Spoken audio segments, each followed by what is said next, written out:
Hello, Scorpio, Sun, Moon, Rising, and Venus signs. Kamusta kayo? Sana po ay nasa mabuti kayong kalagayan. Welcome back po sa Star Tarot. At kung bago kayo dito, welcome din po kayo. Please subscribe, like, share my videos, and leave me a comment kung naka-resonate po kayo. Thank you. So, first card ni Scorpio ay safety. Scorpio, you need to be, you need to be extra careful, na maging dapat, kunyari, meron kayong gagawin sa loob ba ng bahay or labas ng bahay, make sure na yung una-una ninyong i-secure is yung safety ninyo.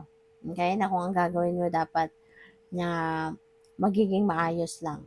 Diba? Maging maayos lang, maging safe ka lang. At lalo-lalo na kung lumalabas kayo ng bahay. Kunyari, may gagawin kayo sa ibang lugar, may pupuntahan kayo. Make sure na ina-ensure muna yung safety ng pupuntahan ninyo. Make sure na kunyari, magta-travel kayo. Diba? Dapat updated kayo sa mga travel advisory, 'di ba? Sa lugar na 'yon para makasiguro ka na yung pupuntahan mo is matahimik, safe, maging safe kayo, yung gano'n. Okay? Para makaiwas sa kung anumang kaguluhan or makaiwas sa kung anumang aberya, 'di ba?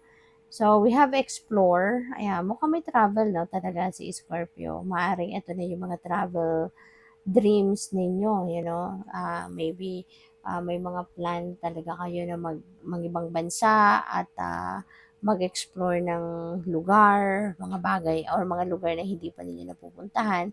Baka around this time na, no, yung biyahe ninyo. Kaya mag-iingat kayo. So, we have strength, and stay afloat and feel steady and calm. Maging matatag ka lang, okay? Activate your strength and your courage.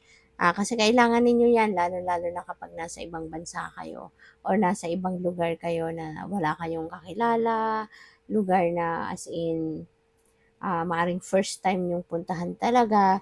So, make sure na magpakatatag ka lang, okay? And mas maganda, no, na pag nagta-travel kayo, sa bagong lugar para sa'yo, make sure na nire-research naman, nakakatulong na nire-research ninyo kung ano yung mga kalakaran, no, sa lugar na pupuntahan ninyo para at least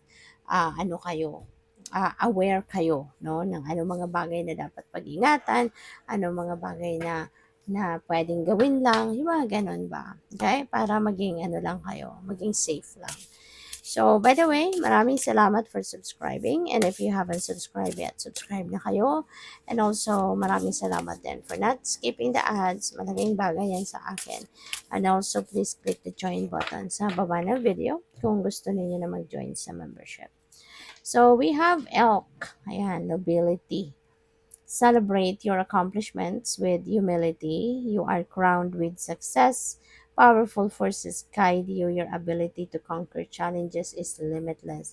Napakaganda nito, no? Na lagi kayong may gabay. And powerful forces na to, this is your spirit family. This is God, your ancestors, yung spirit guides ninyo, angels ninyo, yung mga ganyan. Yung mga loved ones ninyo na nag-pass on the other side. Nandiyan dyan sila lagi, no? At ginagabayan ka. Okay? Kaya importante na lagi kang nakikinig, no, sa inyong intuition. You're always paying attention to the signs, symbols, synchronicities, mga omens, mga ganyan. Kasi through that, no, doon sila nagko-communicate sa'yo. Kaya dapat laging aware ka sa mga ganyan.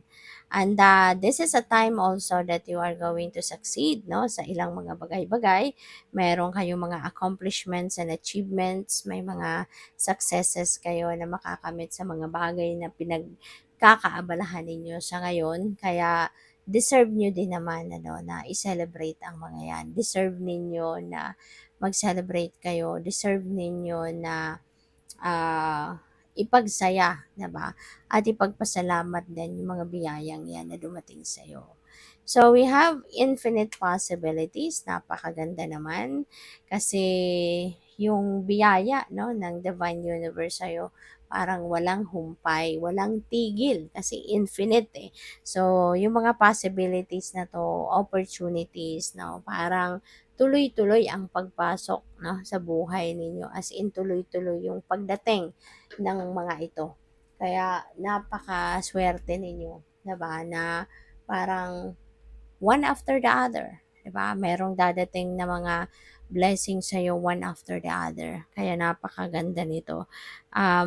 Kumbaga, um, you are so blessed sa ngayon. Kaya ang may importante din dito na wag ninyong kakalimutan na magpasalamat kayo. Okay? Kasi the more na marunong kang mag-appreciate, the more na marunong kang magpasalamat sa mga blessings na binibigay ng Divine Universe sa'yo, ano man ito, gaano man ito kalaki or kaliit, 'di ba? It doesn't matter. Ang mahalaga, marunong kayo magpasalamat, and you can expect na there will be more. There will be more of that and more of beautiful blessings pa, beautiful things pa ang ipapadala sa inyo in the near future. So, we have intuitive. Ayan. So, you know what, Scorpio, 'di ba?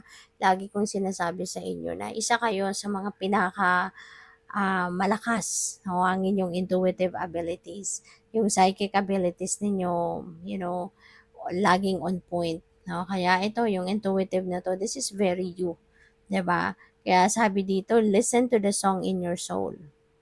Trust your intuition as you have a way of knowing. Emerge from the busy life and seek more solitude. Recognize that you are unique and that you are loved. Kasi nga, Scorpio, 'di ba, yung intuition kasi natin, ano, pumapasok yung mga mensahe diyan in a very subtle way, 'di ba?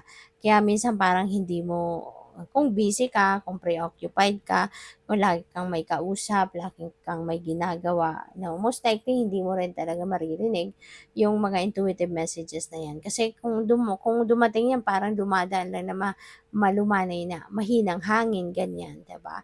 Parang ganun lang. Kaya if you're not going to pay attention talaga to listening to your intuition, hindi mo rin talaga ito magigets, 'di ba? Kaya sabi dito, 'di ba, um, listen to the song in your soul. So, you really have to pay attention to it para mapakinggan mo yung message sa'yo ng divine. So, we have partnership. Ayan. So, maaari, na meron ditong dadating na tao sa buhay mo. Masaya ka na sa sarili mo. You are, hindi naman sa loner, pero masaya ka din kahit mag-isa ka. Ganun ka, may kakayanan kang maging masaya, no, kahit walang ibang tao na nagpapasaya sa'yo. But meron, mas magiging masaya ka because magkakaroon ka ng kasama, 'di ba? O puwedeng partnership ito in love, pupuwedeng meron ditong, kung single ka pa, baka meron ditong manliligaw sa'yo at pupuwedeng magka-jowa ka na, puwedeng gano'n. Or pupuwede rin naman na ka-partner ito kunyari sa trabaho. Maaring dati sa trabaho mag-isa ka lang din, sa task mo na yan, sa posisyon mo na yan, sa department mo, pwedeng ikaw lang mag-isa dyan. So now, maaring magkaroon ka na ng kapartner. Or pwedeng negosyo. Maybe you're going to build a partnership in business as well. So, pwedeng ganun din ang ganap. So, but anyways, masusubukan mo dito na magkaroon ng kasama. 'Di ba? Magkakaroon kayo ng pagkakataon na may magka-teamwork, 'di ba? Makapagtrabaho ng masusubukan mo yung ma-practice ang teamwork, no? So, kaya congrats sa iyo and good luck. Thank you for watching. Love and light. Namaste.